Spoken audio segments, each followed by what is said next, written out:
Depuis la nuit des temps, les civilisations ont bâti leur système de croyances autour de figures sacrées, de textes fondateurs, de noms transmis, murmurés, chantés, priés.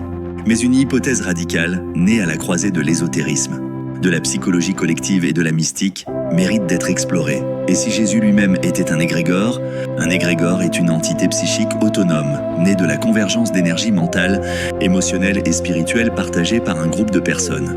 C'est une forme de conscience collective qui, nourrie par l'attention, la foi et les rituels, peut gagner en pouvoir jusqu'à influencer la réalité subjective et parfois même objective de ses fidèles. Il ne s'agit pas simplement d'une idée, un égrégore peut se comporter comme une entité. Influenceur, protéger, punir, guider, selon la dynamique du groupe qui le nourrit. Si l'on suit cette hypothèse, Jésus, en tant que figure historique et mystique, ne correspond pas nécessairement à un seul homme ayant vécu en Galilée. En effet, le nom Jésus du latin Iesus, dérivé de l'hébreu Yehoshua, n'était pas courant dans la région et l'époque qui lui sont attribuées. Et sa transformation à travers les langues et les siècles suggère une construction symbolique évolutive. Ce n'est pas seulement un homme que les fidèles prient, mais une représentation collective chargée de siècles de prières, de souffrances, de miracles et de visions. Le Jésus que des milliards de personnes adorent pourrait être un égrégore monumental, l'un des plus puissants de l'histoire humaine, alimenté en continu par la foi et la mémoire collective. La Bible est un objet tangible, mais son autorité ne repose pas seulement sur ses pages, elle repose sur l'énergie mentale et symbolique que lui accorde une multitude. Prêtres, fidèles, croyants, politiques, mystiques.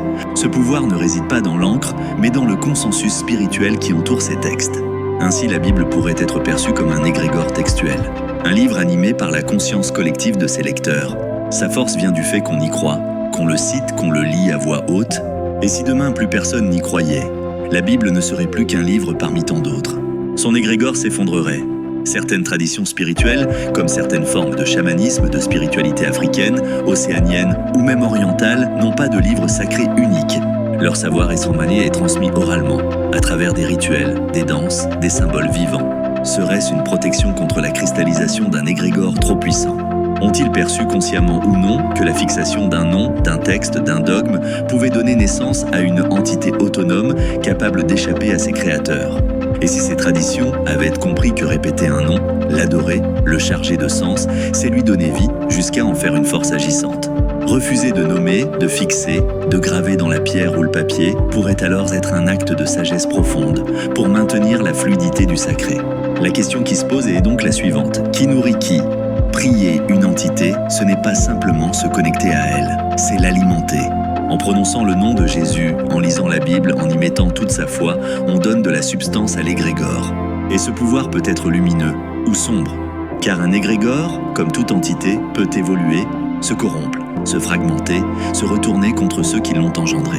Et si finalement croire, c'était créer, si toute foi collective engendrait un monde invisible parallèle où des entités, des idées et des noms prennent vie à travers nous, cette hypothèse ne cherche pas à nier l'expérience spirituelle, mais à l'approfondir. Et si ce que nous appelons Dieu ou Jésus n'était pas moins réel, mais réel d'une autre manière, en tant que création collective, vivante, indépendante, un égrégore Nous espérons divin. sincèrement que cette vidéo vous a plu. De nombreuses autres sont à venir. N'hésitez pas à aimer, partager et vous abonner à nos différentes pages pour rester informé et ne rien manquer de notre contenu à venir.